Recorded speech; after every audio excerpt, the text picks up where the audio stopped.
Yo people, kõige rohkem mulle meeldib arutada siis, kui ma ise ka ei tea, mul on mingi märksõna ja siis ma hakkan arutlema. Vaata, mis see ülihing, alati mõtlen ka, et mingid mõtted tulevad ja voolavad, siis ma kuulan ise pärast üle, mõtlen, et küll on andekas see ülihing. Et ma nagu ei samasta ennast, et ma kuulan mingid loenguid, loen mingid raamatuid ja siis kuskilt seest, et ma saan aru, et need ei ole nagu minu mingid geniaalsed eluvaatlused, ma lihtsalt nagu selles mõttes vaatan ja siis räägin lihtsalt, mis mul sealt seest tuleb või siis väljaspoolt targad mehed juba rääkinud on. See oli nagu vabanduse osas, et eest ja paljastuse osa ütlesin. Et keegi ütleb suvel sulle, et mina olen need ujumispüksid. Siis mõtled, et saad aru, et suvi ja need ujumispüksid on tal seljas, aga sa saad aru, et ta ei ole need ujumispüksid. Ja siis talvel ütleb sama vend, et mina olen see talvejope. No nagu osa tõest, eks ju. Ja siis on see valikuvabadus, kuidas me tõde näeme või siis on see oma kasvuhoone kurgi veel efekt, et meil on vaja elada kuidagi hetkel, kuidagi mingi elukäsitlus meid hoiab üleval. Mõni võib tulla öelda, see on õige või vale või on midagi paremat, siis see isegi me solvume, eks ju. Et kuna hetkel me elame nii ja me oleme harjunud nii elama ja ärge segage, eks ju. Mul on parem niimoodi, eks ju, omas selles tões elada. Ja see on kõik selline psühholoogiliselt vist niimoodi ehitatud, jah, et nagu see armastuse valikuvabaduse pull, eks ju. Et küsimus on et kui kõva häälega ja kuidas me üle teiste sõidame siis oma tõega, et see sisemise kultuuri küsimus, eks ju.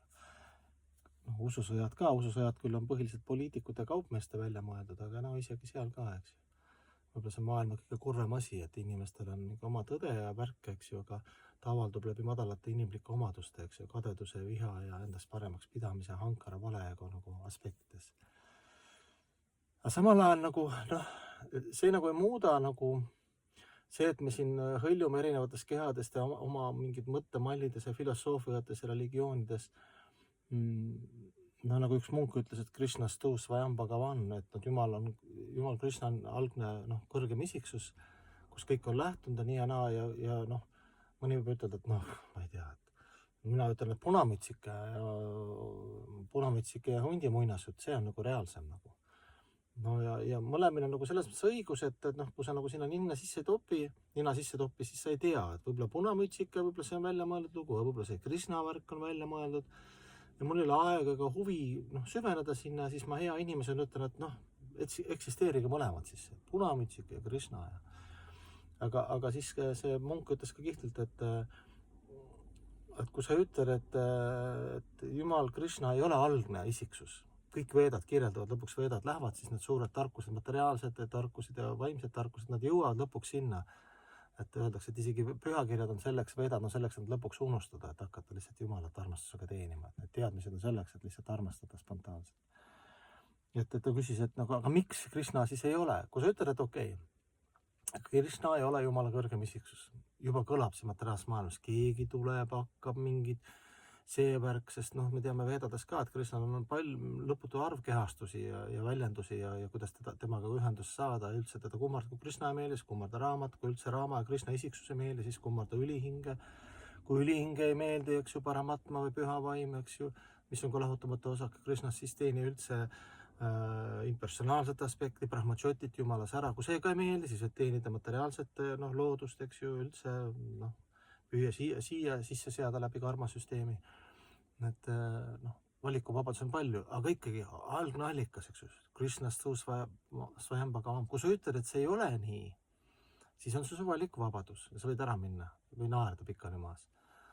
Aga kui ta küsib see munk, miks ta ei ole Jumala kõrgem isiksus, siis läheb juba raskeks, siis sa ütled, et inimene hakkab arutama, miks ta ei ole. Kus ma tean, et nad on punamütsike ja Krishna näedatud või et kõik, mis on Krishnaga seotud ja veedad, eks ju, mis viivad Krishnani, on maailmas hetkel kõige laiemad ja sügavamad teadmised. Lihtsalt üks Mahabharata, üks ajalooline eepos, kus on siis filosoofia kõik peidus ja Bhagavad Gita ka, eks ju, see põhiraamat, mida paljud lääne filosoofid ja kirjanikud ülistavad. Üksi see Mahabharata on nii mahukas, et ma ei tea, kui väike osa maailma kõige suurem teos Euroopas, Odüsseia, on lihtsalt mingi väike osa. See Mahabharata üks, see on esiteks nii mahukas, nii sügav, et ütleme ausalt, minusugune vend, me ei suuda seda läbi seedida. Oma ajatempo ja intellektuaalsusega, eks. Aga nii palju, kui pealiskaudselt sa vaatad, siis nagu võrdselt midagi, kas võtad sanskriti keele, et ükskõik mis keele kõrvale ja vaatad sanskriti keele, see on nagu öö ja päev, eks ju. kui sügav, kui põhjalik ja sanskriti keelt sellepärast ei räägita enam, noh, kuskil mõnes kohas veel räägitakse, ta on nagu ülikoolide keel Indias veel, eks ju, et sellepärast, et ta on nii intelligentne keel, me oleme lihtsalt liiga töölisklass. Et siis, ja noh, kus on suure hurraaga väidad, eks ju, see näitab madalat kultuuri, et see ei ole nii, siis sa peaks ka põhjendama. Ja siis noh, see munk küsiski, et noh, et okei, et see on okei, et sa ütled, et Krishna ei ole Jumala kõrgem isiksus, aga sa ütle, miks ta ei ole siis? No ja kui tugevad argumendid siis on, et tal ei ole? Kas su argumendid on tingitud sinu mõistusest, mõistus on piiratud, meeled on piiratud, eks ju, või enda sinu praktilisest kogemusest, no sa ei viitsi praktiseerida, süveneda, sa ei jõua kõikides asjades süveneda, keegi räägib punamütsike, keegi räägib Winnie-Puhh, keegi räägib Krishna, ma ei jõua kõikides asjades süveneda, muidugi see on sinu valikuvabadus, aga kui sa süvened, kui sul tekib huvi, et miks Krishna on Jumala kõrgem isiksus, sa õpid seda isiksust tundma, kuidas isiksus on ennast laiendanud kõikideks kehastusteks ja meiegi oleme, öeldakse, minu õpetaja ütles ka, et me oleme väiksed Krishnad, Jumala lahutamatu osakesed kristlikus keeles, nagu lapsed, eks ju, Jumala ise lapsed.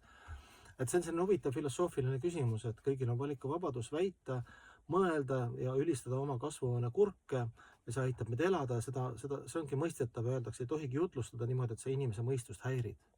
Kui sa lendad sisse igale poole, ütled Krishna, Krishna, noh, see tegelikult Krishnale see ei meeldi, ütleme Jumala algsele isiksusele. Et see peab tulema nagu läbi selle vaba tahte, läbi uudisimu, läbi arandlikkuse, tänulikkuse, läbi sõpruse ja rahuliku headuse energia, ütleme see. Et kui keegi ütleb, et Jumal on kõrgem isiksus, on algne isiksus on Krishna, sa ütled, et ei ole, siis istu maha ja noh, ma kuulen rahulikult sind, et miks sa ütled, et Krishna ei ole algne Jumala isiksuseks. Äkki sul on pakkuda mingit alternatiivi veedadele. Noh, vaevalt, et siin selles mõõtmes mingit alternatiivi on nagu sügavuses, nii kvantfüüsikas, füüsikas, matemaatikas, astroloogias, ajurveedas, arstiteaduses, nii Shankya jooga, kus kõik elemendid räägitakse lahti, eks ju, noh, sellest ma olen palju rääkinud. Et noh, mingit alternatiivi ei ole. Isegi kui keegi ütleks, et 1% on mingi alternatiiv, igal pool räägitakse samast asjast, vahet ei ole veedad või mingid Koraan või piibel samast asjast, aga see on nii väike osa ja kuidas öelda, veedad on esoteerilised, aga need teised teosed on veel nagu üldisemalt esoteerilisemad, sest noh, pühakirjad jäävad ikkagi sellisesse kategooriasse, et sina lood ühte lauset, saad nii aru, mina olen samat lauset ütlenud, see on nii hoopis, eks, et see valikuvabadus on ka või see oma erineva teadusega inimesed loevad ja tõlgitsevad, eks ju, seal jääb ka see oma kasvuhoonekurgid on kõige paremad, seal jääb ka see aspekt, aga õnneks on see lakmuspaber või nagu Jeesus ütles ka, et puutuneme viljade järgi, et me võime ju rääkida, arutada ja püüda ennast näidata, et ma olen mingis asjas targem sinust ja nii ja naa, aga lõpuks nagu asjad lähevad hästi lihtsaks ja pühakirjades ka vaatad lugusi, lõpuks tuleb see armastus ja armastuslikud omadused. Ja siis seesama, see tänulikkus, alandlikkus, kaastunne, empaatia, kannatlikkus, kõik need asjad, need ilusad sõnad, et kuidas, kui need ei avaldu nagu spontaanselt või avalduvad kohati, siis see on ka juba hea, kui ta kohati avaldub. Aga eesmärk on see, et hingel on nagu omane need omadused. Ja need teekonnad sinna, eks on erinevad religioonid, süsteemid, eks isegi materiaalne energia lüpsab meid kogu aeg, et me jõuaksime sinna. Et parem olla hea ja tore inimene ja sellises meeleolus, et noh, teenida Jumalat ja loodust ja kõiki noh, sellisest tingimusteta armastuses. Ikka sama jutt, las minna.